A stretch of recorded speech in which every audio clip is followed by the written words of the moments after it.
Você já ouviu falar em papiloscopista?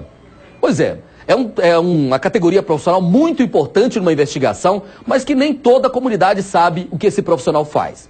Você vai ver agora, com exclusividade, informações de como foi feita aí a identificação das 8 vítimas da tragédia do helicóptero da Polícia Civil. A primeira emissora a filmar. Você vai ver agora os laudos de identificação aí das vítimas. Acompanhe essa história comigo para conhecer um pouco mais dessa categoria profissional. E um detalhe, eu quero pedir para o secretário de Segurança Pública, para todo o pessoal, gente, se vocês utilizarem o trabalho dos papiloscopistas, vocês vão esclarecer mais da metade dos crimes aqui em Goiás. Acompanhe comigo agora o que faz esse profissional.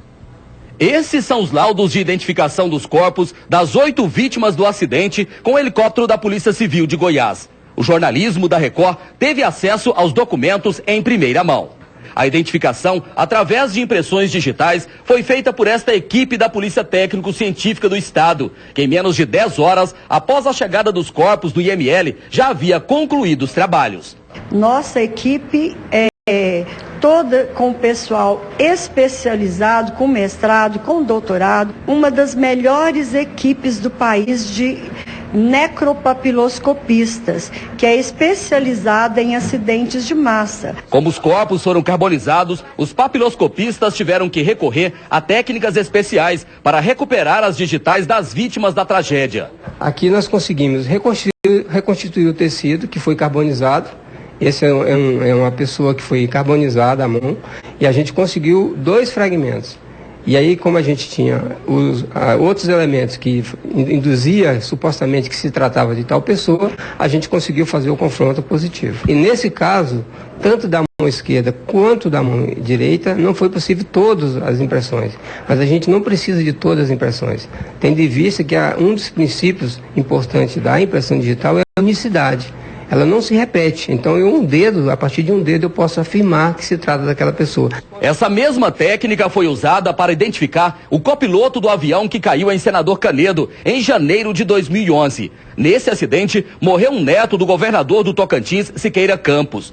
O copiloto Tiago Bastos de Oliveira também foi carbonizado e, através da recuperação das impressões digitais, os técnicos fizeram a identificação dele. A gente selecionou a parte da epiderme desse indicador esquerdo e trabalhamos através de hidratação, porque foi submetido a alto calor e ressecou. Então a gente acelera o processo de hidratação e a partir da reconstituição do tecido, as impressões voltam. Esse aqui é a pele, é a epiderme do dedo submetido à perícia, que foi, no caso, o indicador.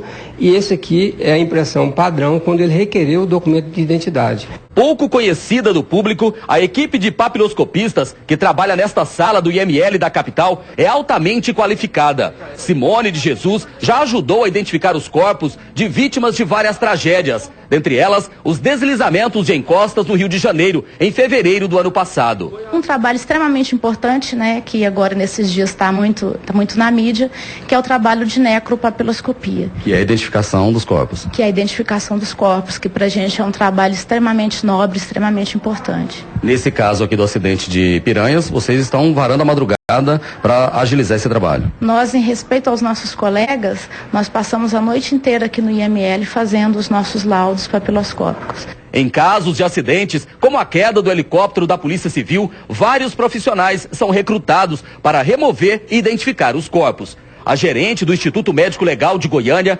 explica que cabe ao Instituto Médico Legal verificar a causa da morte. O IML trabalha em conjunto com o Instituto de Criminalística e Instituto de Identificação. A finalidade do IML é a finalidade da análise da vítima. Ele dá a análise da vítima e enquanto que a criminalística dá a análise do fato que aconteceu, quais foram os mecanismos que aconteceram para chegar a esse crime. Mas a importância do trabalho dessa turma não é importante só na identificação de corpos, como esses resgatados da fazenda no município de Piranhas, no sudoeste goiano.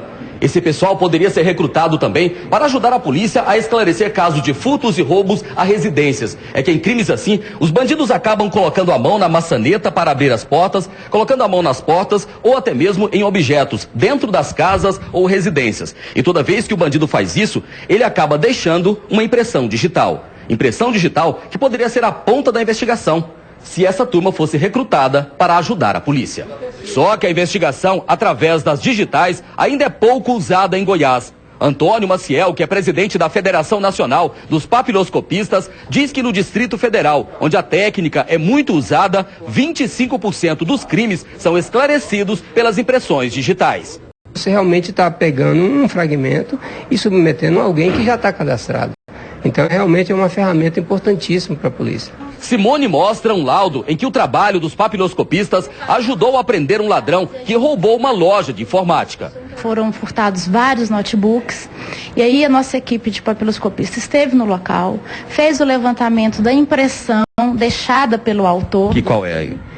A impressão qual é? É essa impressão aqui, é um fragmento, é um pequeno pedaço de impressão no local. Onde ele colocou a mão? Onde ele colocou a mão. E aí nossos colegas levantaram esse pequeno pedaço de impressão, levou para o Instituto de Identificação, nós fizemos o confronto com o nosso banco de dados e nós chegamos à autoria do crime. Menos de 24 horas e com isso o delegado conseguiu recuperar 80% do objeto furtado. Esse outro papiloscopista afirma que a maioria dos ladrões de carros de Goiás poderia ser identificada se a polícia utilizasse o trabalho deles.